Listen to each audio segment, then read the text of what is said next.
So you're thinking about moving to Tucson, Arizona, but you've heard everyone is leaving? Well, hang around because today we're gonna go over the top 5 reasons people are leaving Tucson, Arizona. And if you stick around till the end, I might even throw a bonus one in there for you. Let's get to it.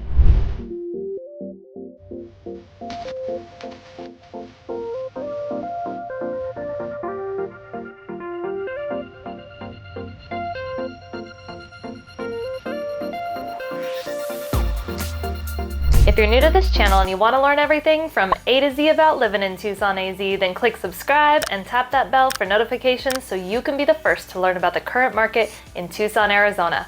Hi, I'm Jennifer Smith, and my husband Dustin and I have helped hundreds of people just like you move to and from Tucson, Arizona. So whether you're moving in 12 days, 12 weeks, 12 months, we've got you covered. Give us a call, shoot us a text or an email, and let us help you make that smooth move to Tucson, Arizona. All right, so let's jump into it. Reason number 1 people are leaving Tucson, Arizona are the home prices and rental prices. So in talking about this, let's talk about, just go back to 2019 where our median sales price was about $230,000 and jump to today, 2024, where our median sales price is $375,000. Now, if interest rates were the same, it wouldn't be quite as big of a deal as it is currently with the higher interest rates. But just so you can get a better feel of what that means for you, especially in terms of a mortgage payment, let's break that down. So say at our previous, median sales price from 2019 at a, average interest rate for 2019 was about 4.5%. Just your principal and interest payment on that $230,000 would be about $1,100 a month. Now, again, that doesn't include your taxes and insurance, so you've got to factor that in. But for this, we're just looking at, a standard 5% down on $230,000. Your payments at $1,100 a month. Now, at the current median sales price of $375,000, your payment at that 5% down for principal and interest would be about $1,800, so $700 more a month. And if that wasn't bad enough, at our 7% interest rates that we've been seeing, it's been higher, it's been a little lower here and there, but we're just going to go with around 7% that we've been seeing. That same payment at that $375,000 sales price with 5% down would be about $2,370 a month. So almost double what you would have paid in 2019. So again, a lot of people may be leaving Tucson to try to find a more affordable area in terms of sales price, and then also compared to median income. So our median income hasn't come up as much when you look at how much housing prices have come up. So it does make the affordability a little tougher. Now you get into rentals and we see a very similar trend. Rentals have also gone up quite a bit in our area as a whole, from single family home rentals even to the apartment rentals. I believe the average was right around $1,600 a month for Tucson, and about $1,950 a month for Phoenix. So we're still lower than the Phoenix area, but from what I've seen, we've helped clients with some rentals here and there, and just friends that I know that are in rentals, and they're paying anywhere from $1,900 a month up to like $2,400 a month. So quite a range there. It really depends on what area of Tucson you're in and what size home you have. But I've seen, again, anywhere from $1,600 upwards of $2,500 in rent. So those prices have also gone up, making it a little less affordable here in Tucson when you look at the median income of the area. All right, that takes us to reason number 2, which is the homeless population. So you can actually go onto the city of Tucson, and they do have a little section on there about homelessness, and they give some quick stats. And basically what they've said is there was a small decrease from 2017 to 2019 in the homeless population here in Tucson, but that from the years 2019 to 2020, it basically tripled. Now, with that said, they also noted that on any given night in Tucson, there are about 60% more people experiencing homelessness from the year 2018 to 2023. So while we are far from being in the top 20 cities as far as homeless population is concerned, you will drive around Tucson and you will see areas that have a higher concentration of a homeless population than others. Now, we've taken several family trips to places like Portland and Seattle and especially San Diego, and from what I've seen there, it is a much higher homeless population than what I have seen. Being a Tucson native, living here my whole life, I've definitely seen an increase, but nothing to the extent of what I have seen when we have visited some of those other larger cities. So just something to keep in mind. There isn't necessarily, from what I could find, or even what we have heard, a general plan on what they are doing to take care of the homeless population, especially with those numbers increasing. So, and that may actually find people wanting to maybe leave and explore other areas that maybe have a smaller homeless population, or that may just have a better plan on how they are handling it. So not a lot of confidence around that here in Tucson, and that is why I think more people are leaving, not necessarily just the homeless population itself, but just how it's being handled. Reason number 3 we believe people are leaving is that everything in Arizona is trying to kill you. All jokes aside though, I mean, really, we're in this beautiful desert oasis, but it's definitely not for everybody. So, our weather is wonderful, but we do have very, very hot summers. So it feels like the sun is trying to kill us. We'll have several days throughout summer that hit over 100 degrees, and it just makes it seemingly unbearable to be outdoors. So with that said, I mean, really just staying hydrated, keeping water on you, maybe trying to avoid going out into the sun during those hotter times of the day. So, going out earlier in the morning before it hits those 100-degree temperatures, or maybe in the evening when that sun goes down and you get to watch the beautiful sunsets that we have here, and the temperatures start to drop. So, I mean, nighttime is still a little warm, but it's easier to be out in that than at the hottest times of the day here in summer. You've probably seen the jokes where people will crack an egg and cook it on the sidewalk, or even, have a tray of cookies that they leave on their dash in their car. So it is true, but I don't recommend doing that. Or if you do it, I probably wouldn't eat it. The other thing is our wildlife. So for the most part, wildlife leaves you alone. I mean, if you're gonna go try to pet javelina, they're probably not gonna be too happy about it, and they may go on the defense there a little bit. We do also have rattlesnakes and scorpions, so you do want to watch that, especially if you're out walking around on the trails or paths near desert. Anytime, pretty much any time when it's starting to warm up and we start seeing those rattlesnakes, definitely watch for those. Scorpions, generally outside, they're going to leave you alone, but if you happen to live in an area where you see more scorpions, checking your shoes before you put them on is always encouraged. Just paying a little more attention for those. We also have Gila monsters, and they are fun to look at, but you don't need to go near them and try to touch those either.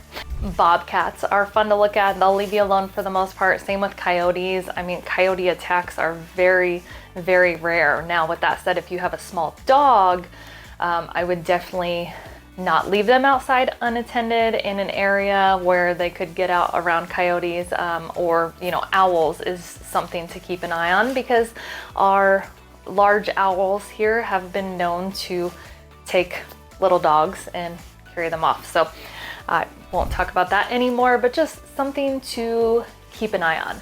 Now, I've never seen mountain lions and bears personally here. I know people that have. When I have seen them, it has been at the Sonoran Desert Museum. So if you want to check out a bear or a mountain lion, head over to the Sonoran Desert Museum. Highly recommend it. They also have a great reptile section too that you can check out, and they have all the different, you know, spiders and snakes and scorpions and beetles and frogs, and it's fun to check out. So if you want to see the wildlife, but not as up close and with a barrier between you and the wildlife, it is a fun place to check out.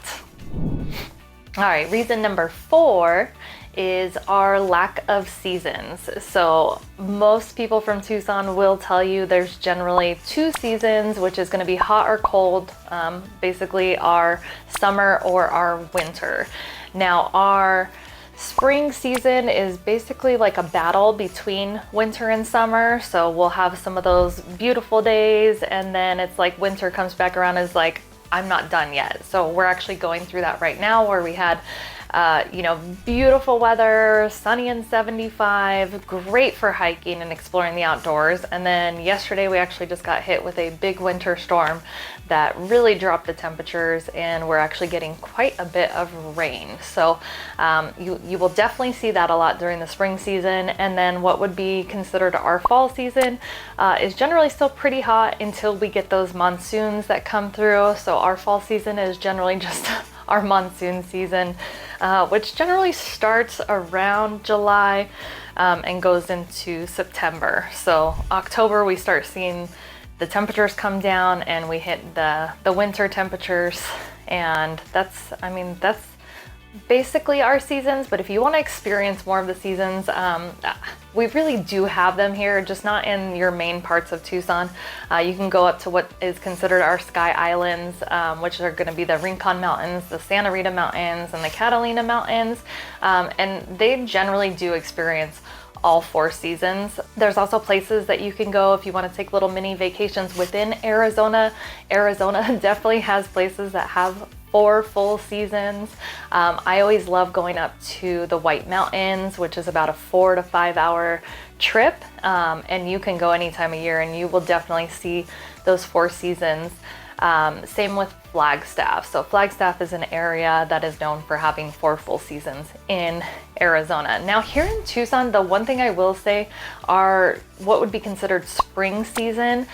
Even though we have that battle between winter and summer going on, we have these areas and hiking trails and like Catalina State Park, places that you can go and you just see these beautiful wildflowers. So a lot of people think desert and that it's all just green and brown and cactus and boring, and it is far from that. We have the cactus will actually start blooming. A lot of them produce beautiful, colorful flowers.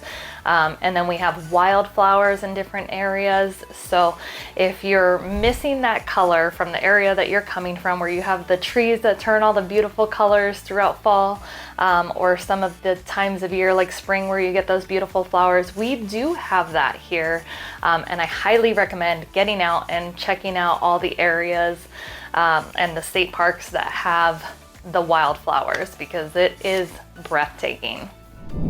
That leads me to reason number 5, and that is the bad drivers and road conditions. Now, I really don't feel like this is exclusive just to Tucson. We have gone plenty of other places. We love to travel, and I've seen bad drivers and terrible roads everywhere, but there are a lot of jokes. You know, our potholes in some of the areas are so massive that you could fill them up and fill them with water and go swimming in them. It's not true, but they are very large, and it does seem to take a while to get them out to fix the potholes. So there are several roads in Tucson you may find yourself avoiding just because you really don't want to hit all of those potholes.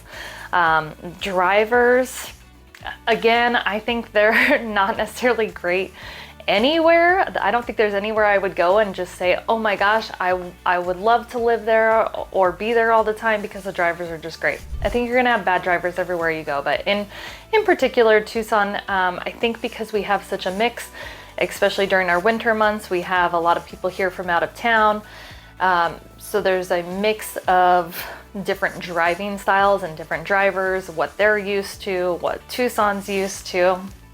And then we have a lot of surface streets.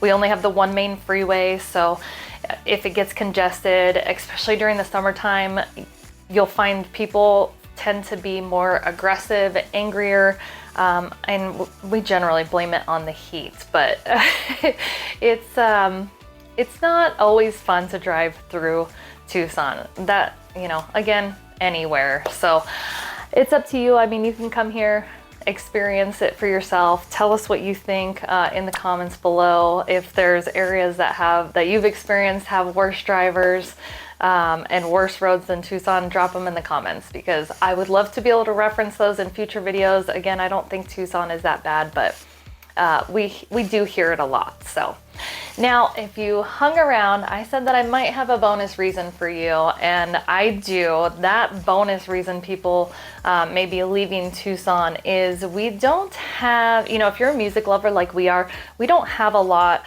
as far as like music and entertainment goes. So we do have like the casinos, some of them that have the amphitheaters, or places downtown that have like small concert venues where we do get some good bands that come in and play occasionally. But for the most part, we find ourselves having to travel up to Phoenix a lot for any of the good bands, at least that we like to listen to. They're generally going to be up there, and you'll see it. I mean, anytime we see advertisements for upcoming concerts, like they're always in more of the major cities in different states, and a lot of times they do come to Phoenix, but unfortunately here in Tucson, not so much. So that may be one of the reasons people find themselves leaving, is there's just not as much to do when it comes to music and entertainment in general around Tucson. So again, thanks for sticking around with us. Thanks for watching. If you or anyone you know is thinking about moving to or from Tucson, Arizona, give us a call, shoot us a text or an email. Let us help you make that smooth move. And if you could, give us a like, subscribe, and tap that bell for notifications. We will make sure to keep you updated on the current market here in Tucson, Arizona. See you on the next video.